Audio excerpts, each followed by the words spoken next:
বলা হলো এই সূত্রটাকে HTML কোডের সাহায্যে প্রকাশ করো। এখন আমরা আগের ক্লাসে কি করছিলাম, করছিলাম a প্লাস বি তার হোল স্কোয়ার। আচ্ছা, a প্লাস বি তার হোল স্কোয়ার ওইখানে কি ছিল, ওইখানে ওই টু গুলা মানে a স্কোয়ার যেগুলা ওইগুলা ছিল কি, ওইগুলো ছিল উপরে উপরে থাকার কারণে আমরা ওইখানে সুপ ব্যবহার করছিলাম। আর এইটা সম্পূর্ণ তার একটু বিপরীত। একটু বিপরীত বলতে কি, ওই যেখানে যেখানে সুপ ছিল ওইখানে সাব হয়ে যাবে। সাব মানে নিচে নামানো, নির্দিষ্ট লেখার থেকে একটু নিচে নামানো। এর জন্য আমরা কি করবো, প্রথমত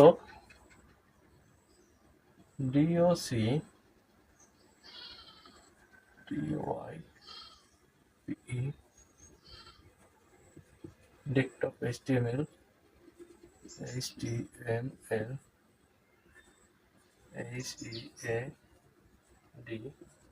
slash HEAD BODY। এরপরে নির্দিষ্ট সাইজে লেখার জন্য আমরা কি করব, পি ট্যাগ ব্যবহার করব। এরপরে এফ লিখলাম, এনটা আছে একটু নিচে, এর জন্য আমরা ব্যবহার করব SUB, এরপরে এন স্ল্যাশ SUB, এরপরে ইকুয়াল এফ, এরপরে n-1, এইটা আর একটু নিচে লেখা আছে এর জন্য SUB sub n-1 slash SUB, এরপরে প্লাস এফ, এরপর SUB